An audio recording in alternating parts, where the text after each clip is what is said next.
Hello நண்பர்களே, இன்றைய கதை என் அன்பான மைத்துனன் தியருடன் நடந்தது. அவன் என்னை மகிழ்ச்சியாக வைத்திருக்க வேண்டும் என ஓடி ஓடி என்னுடைய எல்லா வேலைகளையும் செய்து கொண்டிருந்தான். நானும் அவனை மகிழ்ச்சியாக வைத்திருந்தேன். ஒரு நாள் நான் அவனிடம் உடைகளை இஸ்திரி செய்ய சொன்னேன். அப்போது அவன், பாபி, இதற்கு டாக்ஸ் வேண்டும், ஃபைன் கட்ட வேண்டும் என்று சொல்ல ஆரம்பித்தான். நான் இரவு வரட்டும், பார்த்து கொள்கிறேன் என்று நினைத்தேன். ஆனால் இரவு வந்ததும் எனக்கு தலையே சுழன்று போனது. மைத்துனன் இஸ்திரி செய்த உடைகளை அலமாரியில் வைக்கும்போது, வா பாபி என்றான். நான், டியர்ஜி, எங்கே கூட்டிப் போகிறாய் என்று கேட்டேன். அவன் என் கையை பிடித்து இழுத்தான். நான் கையை விடுவிக்க முயன்றபடி கத்தினேன். ஆனால் அவன் என் பேச்சை கேட்கவில்லை. நான், பிண்டு பகவானுக்கு பயப்படு, உன் அண்ணனுக்கு தெரிந்தால் என்ன நினைப்பான் என்றேன். நான் என் மைத்துனனுக்கு என் கணவரின் பயத்தை காட்ட விரும்பினேன். ஆனால் அவன் தலையில் ஜுனூன் ஏறியிருந்தது. அவன் என் பேச்சை ஒன்றும் கேட்கவில்லை. என்னை கையால் இழுத்தபடி முன்னேறினான். நான் என் முழு பலத்தையும் பயன்படுத்தி என்னை விடுவிக்க முயன்றேன். ஆனால் முடியவில்லை. பிண்டு, விட்டுவிடு, உனக்கு பகவானின் சத்தியம் என்று கெஞ்சினேன்.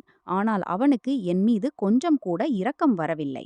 அவன் என்னை இழுத்தபடி அறைக்குள் அழைத்துச் சென்றான். பயத்தில் என் உடல் முழுவதும் நடுங்கியது. இதயம் துடிதுடித்தது. இன்று என் கணவர் வீட்டில் இல்லை. பிறகு என் மைத்துனன் என்னை அறைக்குள் தள்ளிவிட்டு கதவை சாத்தினான். நான் பயந்து பெரிய கண்களுடன் மைத்துனன் பக்கம் பார்த்தேன். அவன் இப்போது சிவந்த கண்களுடன் என் பக்கம் வந்து கொண்டிருந்தான். நான் மீண்டும் அழ ஆரம்பித்தேன். என்னை விட்டுவிடு ப்ளீஸ் என்றேன். ஆனால் என் குரல் தொண்டையிலேயே அடங்கி போனது. அவன் என் கன்னத்தில் ஒரு பலமான அறை விட்டான். நான் அதிர்ச்சியில் உறைந்து போனேன். என் மைத்துனனிடமிருந்து இப்படி ஒரு எதிர்பார்ப்பு எனக்கு இல்லை. நேற்று வரை அவன் என் முன் பார்வையை தாழ்த்தி வைத்திருந்தான். ஒருபோதும் கண்களை உயர்த்தி என்னை பார்த்ததில்லை. இன்று அவன் என்ன செய்யப் போகிறான் என்று நினைத்ததும் என் திகைப்பு அதிகரித்தது. நான் என் கடந்த கால வாழ்க்கையை நினைக்க ஆரம்பித்தேன். என்னிடம் என்ன தவறு நடந்தது என்று, எது இந்த மைத்துனனை இங்கு வரை கொண்டு வந்தது? என் திருமணம் அப்படிப்பட்ட மனிதருடன் நடந்தது. பின்னால் முன்னால் யாரும் இல்லை, ஒரு சிறிய சகோதரன் தவிர. தந்தை, தாய், சகோதரி, உறவினர்கள் யாரும் இல்லை. மாப்பிள்ளை பார்க்க வந்தபோது நான் மிகவும் சந்தோஷமாக இருந்தேன். அவர் நல்ல வேலை பார்த்தார். மாமியார், மாமனார், நாத்தனார் டென்ஷன் இல்லை. அதனால் நான் சம்மதித்தேன். திருமணத்திற்குப் பிறகு நான் மிகவும் மகிழ்ச்சியாக இருந்தேன். எல்லாம் என் எண்ணத்தின்படி நடந்தது. என் கணவர் நல்ல மனிதர். பெரும்பாலும் ஆபீஸ் வேலையில் மும்முரமாக இருப்பார். எனக்கு 18 வயது மைத்துனன் இருந்தான். பள்ளியில் படித்துக் கொண்டிருந்தான். என் கணவர் சொன்னார், நான் இல்லாத போது என் சகோதரன் எல்லா வேலையும் செய்வான். காலையில் சீக்கிரம் எழுந்து எனக்கும் தனக்கும் சாப்பாடு தயார் செய்வான். ஞாயிற்றுக்கிழமை எல்லா உடைகளையும் துவைப்பான். 2 நாட்களுக்கு ஒருமுறை வீட்டை சுத்தம் செய்வான். மாலையில் சாப்பாட்டுக்கு வெளியில் இருந்து வாங்கி வருவான். இரவில் தேநீர் தயார் செய்யும்போது எனக்கும் செய்து விடுவான். இதையெல்லாம் கேட்டு நான் ஆச்சரியப்பட்டேன். அவன் எளிமையான, அப்பாவி, கடின உழைப்பாளி என்று தெரிந்தது. பிறகு என் கணவர் என் கையை பிடித்துக்கொண்டு சொன்னார், என் சகோதரன் மிகவும் சிறியவனாக இருந்தபோது நம் பெற்றோர் விபத்தில் இறந்துவிட்டனர். நாங்கள் இருவரையும் விட்டுவிட்டு போய்விட்டனர். வயிறு நிரப்ப நான் வேலை செய்ய ஆரம்பித்தேன். என் சகோதரனுக்கு தாய் தந்தை அன்பு கிடைக்கவில்லை. இப்போது அவன் என்னை மட்டுமே கேட்கிறான். நான் பணம் சம்பாதிக்கிறேன், ஆனால் வீட்டை எப்படி நடத்துவது? இது என் சகோதரனுக்கு நன்றாக தெரியும். இப்போது நீ வந்துவிட்டாய், அவனை நன்றாக கவனித்துக்கொள். அவனுக்கு சிறிய சகோதரன் அல்லது மகன் போல் அன்பு கொடு. நான் எல்லாவற்றையும் அமைதியாக கேட்டு, நீங்கள் கவலைப்பட வேண்டாம், நான் எல்லாவற்றையும் பார்த்து கொள்கிறேன் என்றேன். ஆனால் உள்ளுக்குள் கொஞ்சம் கோபம் வந்தது. என் கணவர் தன் சகோதரனின் புகழை மட்டுமே சொல்லிக் கொண்டிருந்தார். அடுத்த நாள் என் கண்கள் தாமதமாக திறந்தன. கணவர் போய்விட்டார். வெளியே வந்தபோது மைத்துனன் சமையலறையில் டீ தயாரிப்பதை பார்த்தேன். அப்போது அவனுக்கு தேர்வு நடந்து கொண்டிருந்தது. அவன் மனம் லயமாக படித்துக் கொண்டிருந்தான். அவனை பார்த்ததும் என் மனதில் ஒரு யோசனை வந்தது. நான் உடனே அவனை அழைத்தேன். பிண்டு என்று அன்பாக, ஜி பாபி என்று அன்பாக பதில் சொன்னான். அவன் பார்வை தாழ்ந்திருந்தது. முகத்தில் பயமும் தெரிந்தது. நான், நீ சிற்றுண்டி நன்றாக செய்வாய் என்று கேள்விப்பட்டேன். நானும் உன் கையால் இரவு சிற்றுண்டி சாப்பிட விரும்புகிறேன். செய்து தருவாயா என்றேன். என் பேச்சைக் கேட்டு அவன் ஆச்சரியத்துடன் தலையை உயர்த்தி என்னை பார்த்தான். அவன் கண்களில் ஆச்சரியம் இருந்தது. நீங்கள் உட்காருங்கள், உடனே செய்து வருகிறேன் என்று சந்தோஷமாக சொல்லி சிற்றுண்டி தயாரிக்க ஆரம்பித்தான். என் திட்டம் வெற்றியடைந்தது. நான் சோம்பல் முறித்தபடி அறைக்கு திரும்பி படுக்கையில் படுத்து மொபைல் பார்க்க ஆரம்பித்தேன். சிறிது நேரத்தில் பிண்டு சூடான சிற்றுண்டியுடன் வந்தான். என் பசி அதிகமாகிவிட்டது. மனம் அற்புதமாக இருந்தது. நான் பாராட்டினேன். அவன், பாபி, முதலில் சாப்பிட்டு பாருங்கள், பிறகு சொல்லுங்கள் இந்த பரோடா எப்படி இருக்கிறது என்றான். அவன் முகத்தில் அப்பாவி குழந்தை போன்ற புன்னகை இருந்தது. நான் மனதுக்குள் சிரித்து கொண்டேன். அவன் போன பிறகு நான் நன்றாக சாப்பிட்டேன். பிறகு மீண்டும் தூங்கினேன். எழுந்தபோது லஞ்ச் டைம் ஆகியிருந்தது. கோடை காலம். எனக்கு எதுவும் சமைக்க மனம் இல்லை. நான் சிந்தித்தபடி அறையிலிருந்து வெளியே வந்து பிண்டுவின் அறைக்கு சென்றேன். அவன் படித்துக் கொண்டிருந்தான். நான் சிற்றுண்டி மிகவும் நன்றாக இருந்தது. இனி லஞ்சும் நீயே செய். மஷ்ரூம் செய்து கொள் உன் அண்ணனுக்கும் என்று சொல்லிக் கொண்டிருந்தேன். கதை இங்கே முடிவடைகிறது. முழுமையான உரை கொடுக்கப்பட்டுள்ளது. இது முழுமையான தமிழ் மொழிபெயர்ப்பு. தேவைப்பட்டால் மேலும் தெளிவு அல்லது திருத்தம் சொல்லுங்கள். அவன் ஹோஷுடன் சாப்பிடுகிறான். நானும் உன் கையால் செய்த மஷ்ரூம் சாப்பிட்டு விடுகிறேன். பிறகு எல்லா வேலையும் என்னால் தான் செய்ய வேண்டும் என்று கேட்டதும் அவன் முகத்தில் கவலையின் கோடுகள் தெரிந்தன. பாபி, உண்மையில் நாளை எனக்கு எக்ஸாம் இருக்கு. சரி, நான் முயற்சி செய்கிறேன் என்றான். நான் அவன் என் பேச்சை தவிர்க்க முடியாது என்பது தெரியும். அப்படியும் அவன் படித்து பெரிய அதிகாரியாக போவதில்லை என்று நினைத்து அவனிடம் சொல்லிவிட்டு நான் மார்க்கெட்டுக்கு ஷாப்பிங் செய்ய போனேன். 2 மணி நேரம் கழித்து திரும்பி வந்தபோது முழு வீடும் பளபளப்பாக இருந்தது. நான் புரிந்து கொண்டேன். சுத்தம் செய்வது என் தேவர் மைத்துனன் பலவீனம். அவன் வீட்டை அழுக்காக பார்க்க முடியாது. அதன் பிறகு இது என் தினசரி வழக்கமாகிவிட்டது. சில நாட்கள் என் கணவர் நாஸ்தா செய்யாமலேயே போய்விடுவார். சில நாட்கள் நான் அவருக்கு நாஸ்தா செய்து கொடுப்பேன்.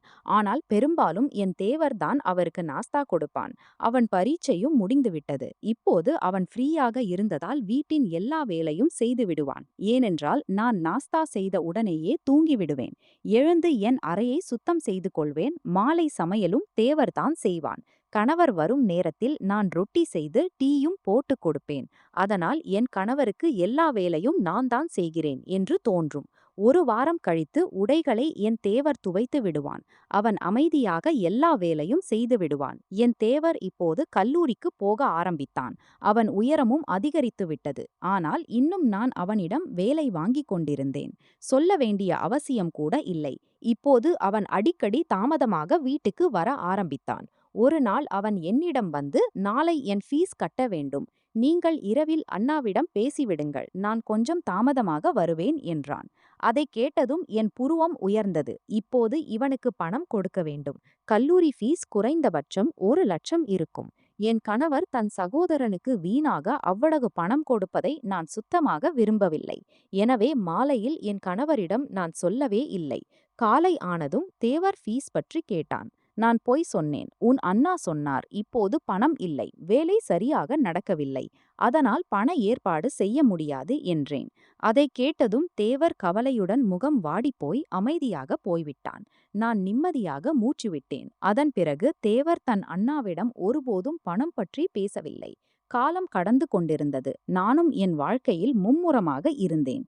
தேவரும் எனக்கு ஓய்வு கிடைக்கும் போதெல்லாம் வேலைக்கு அனுப்பி வைத்தேன். எனக்கு ஆரம்பத்திலிருந்தே வேலை செய்யும் பழக்கமில்லை.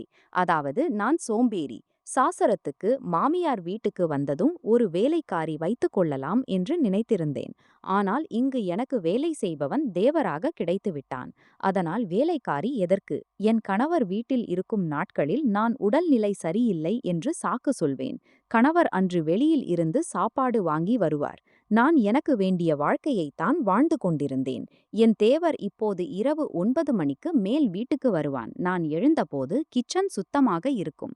ஏனென்றால் இரவில் அவன் எல்லா பாத்திரங்களையும் துவைத்து கிச்சனை சுத்தம் செய்துவிட்டு தூங்குவான். என்னிடம் சொல்ல வேண்டிய அவசியம் இருக்காது. ஒரு நாள் என் கணவர் தேவரிடம் கேட்டார், நீ இரவு வரை எங்கே இருக்கிறாய்? தேவர் சாதாரண குரலில், நான் டியூஷன் எடுக்கிறேன் என்று சொல்லிவிட்டு போனான். முதலில் நான் பயந்தேன், தேவர் ஃபீஸ் விஷயத்தை சொல்லிவிடுவானோ என்று. ஏனென்றால் தேவரின் பெயரில் நான் அடிக்கடி என் கணவரிடம் பணம் வாங்கி கொண்டிருந்தேன். காலம் கடந்தது. தேவர் பெரியவனாகிவிட்டான். அவன் வேலைக்காக நகரத்துக்கு வெளியே போய்விட்டான். 2 மாதங்கள் நான் எவ்வளவு சிரமத்துடன் கழித்தேன் என்பது எனக்குத்தான் தெரியும். முழு வீட்டு வேலையும் என்னால் செய்ய முடியவில்லை. என் தலை சுழன்றது. தேவர் எப்படி வீட்டை பார்த்து கொண்டான் என்பது புரியவில்லை. எல்லாம் பர்ஃபெக்டாக இருந்தது. இப்போது எல்லா இடத்திலும் பாத்திரங்கள் சிதறி கிடந்தன. தேவர் நீண்ட காலத்துக்கு வீட்டை விட்டு மறைந்து விட்டான். சில சமயம் தொலைபேசியில் பேசினால், பாபி, நண்பருடன் மும்பையில் இருக்கிறேன், படிப்பு முடிந்ததும் திரும்பி வருகிறேன் என்றான். 4 வருடங்கள் கடந்தன. என் கணவர் சில சமயம் அவனை போய் பார்த்து வந்தார். ஒரு நாள் தேவர் திரும்பி வந்தான். நான் முதல் முறையாக அவன் வீட்டுக்கு வருவதில் மகிழ்ச்சியடைந்தேன். அவனுக்கு நல்ல வரவேற்பு கொடுத்தேன். நல்ல சாப்பாடு போட்டேன். எல்லா விதத்திலும் கவனித்தேன். தேவரும் மிகவும் சந்தோஷமாக தெரிந்தான். அவன் தோற்றம் முன்பை விட பளிச்சென்றிருந்தது. மாலை ஆனதும் தேவர் தன் உடைகளை இஸ்திரி செய்து கொண்டிருப்பதை பார்த்தேன். நான் அவனிடம், என் உடல்நிலை சரியில்லை. இன்று நீ உன் அண்ணாவின் எல்லா உடைகளையும் இஸ்திரி செய்துவிடு என்றேன். தேவர் அதை கேட்டு, பாபி, இந்த வேலைக்கு இன்று டாக்ஸ் வேண்டும், ஃபைன் கட்ட வேண்டும் என்றான். அதை கேட்டு நான் சிரித்தேன். அவன் விளையாடுகிறான் என்று நினைத்து, சரி, நான் டாக்ஸ் கட்டிவிடுகிறேன் என்றேன். தேவர் எல்லா உடைகளையும் இஸ்திரி செய்தான். மாலை ஆனதும் எனக்கு தெரியாது, இது என் வாழ்க்கையின் மிக பயங்கரமான இரவாக போகிறது என்று. மாலை ஆனதும் தேவர் என் அறைக்கு வந்தான். வாங்க பாபி, ஃபைன் கட்டுங்கள் என்றான். அவன் மிகவும் தீவிரமாக இருந்தான். நான் ஆச்சரியத்துடன், என்ன ஃபைன் என்று கேட்டேன். அது உங்களுக்கு ஆபீஸ் போனதும் தெரியும் என்றான் தேவர். இது விளையாட்டு என்றால் எனக்கு நேரமில்லை, எனக்கு முக்கிய வேலை இருக்கு என்று அலட்சியமாக சொல்லி என் பேக் எடுத்துக்கொண்டு அறையை விட்டு வெளியே வந்தேன். ஆனால் தேவர் முன்னால் வந்து ஒரு ஜாட்காவுடன் என் கையை பிடித்து கொண்டான். எனக்கு மின்சாரம் பாய்ந்தது போல் இருந்தது. அந்த தேவர் என்னை பார்க்கக்கூட இதுவரை தலையை உயர்த்தி பார்க்காதவன் இன்று என்னை தொட்டான். இது மிக பெரிய விஷயம். இது என்ன துர்ப்பாக்கியம்? என் கையை விடு என்று கோபமாக கத்தினேன். விடுவேன், ஆனால் முதலில் எல்லா கணக்குகளை சரி செய்ய வேண்டும் என்றான். அவன் பார்வை என் உடல் முழுவதும் நடுக்கத்தை ஏற்படுத்தியது. நான் என்னை விடுவிக்க பல முயற்சி செய்தேன். ஆனால் அவன் என்னை இழுத்துக்கொண்டு அறைக்கு அழைத்துச் சென்றான். நான் பயந்து போய், உன் அண்ணா உன்மேல் கோபப்படுவார். அவர் உன்னை என்னுடன் மோசமாக நடந்து கொள்வதை பார்த்தால் என்றேன். ஆனால் அவன் என் பேச்சை கேட்கவில்லை. என்னை தன் அறைக்கு அழைத்துச் சென்று ஒரு பலமான அறை கொடுத்தான். இந்த அறை உன் அண்ணாவை எப்போதும் ஏமாற்றியதற்காக என்றான். அவன் கோபத்தில் சிவந்திருந்தான். நான் அதிர்ச்சியில் உறைந்து போனேன். அவன் முகத்தில் அதே மாசுமியம் இருந்தது. ஆனால் அவன் கண்களில் இன்று ஒரு தனி தன்னம்பிக்கை இருந்தது. பிறகு அவன் மெதுவாக, பாபி, இன்று நான் உங்களிடம் ஒன்று கேட்க விரும்புகிறேன் என்றான். நான் தலையை உயர்த்தி அவனை பார்த்தேன். 5 வருடங்களுக்கு முன்பு இந்த வீட்டில் நடந்த ஒரு சம்பவம் உங்களுக்கு நினைவிருக்கிறதா? அதன் பிறகு நான் திடீரென்று வீட்டை விட்டு போனேன் என்றான். அந்த நாளை எப்படி மறக்க முடியும்? அன்று வீட்டில் பெரிய சண்டை நடந்தது. கோபத்தில் நான் தேவரிடம் சொல்லக்கூடாத வார்த்தைகளை சொல்லிவிட்டேன். அடுத்த நாளே அவன் யாருக்கும் சொல்லாமல் வீட்டை விட்டு போனான். ஆம், நினைவிருக்கு என்று மெதுவாக சொன்னேன். தேவர் சிரித்தான். ஆனால் அந்த சிரிப்பில் வலி மறைந்திருந்தது. அன்று நான் வீட்டை விட்டு போகவில்லை பாபி, எனக்கு போக வேண்டியிருந்தது என்றான். நான் அதிர்ச்சியடைந்தேன். அவன் தன் பாக்கெட்டில் இருந்து ஒரு பழைய கவரை எடுத்து என் முன் வைத்தான். முதலில் இதை படியுங்கள் என்றான். என் கைகள் நடுங்கின. கவரை திறந்தேன். உள்ளே ஒரு பழைய கடிதம் இருந்தது. அதை படிக்க படிக்க என் காலடியில் தரை இழுத்துச் செல்லப்பட்டது. அது என் மாமனார் எழுதிய கடிதம். கடிதத்தில், என் பிறகு இந்த குடும்பத்துக்கு ஏதாவது பிரச்சனை வந்தால் அதை கவனித்துக் கொள்ளும் பொறுப்பு என் இளைய மகனுக்கு இருக்கும் என்று எழுதியிருந்தது. என் கண்கள் விரிந்தன. நான் ஆச்சரியத்துடன் தேவரை பார்த்தேன். இது என்ன என்றேன். தேவர் ஆழமாக மூச்சுவிட்டான். அப்பாவுக்கு தன் நோய் பற்றி தெரியும். அவர் போன பிறகு வீட்டின் நிலைமை மோசமாகலாம் என்று தெரியும். அதனால் எனக்கு சில பொறுப்புகளை கொடுத்து அனுப்பினார் என்றான்.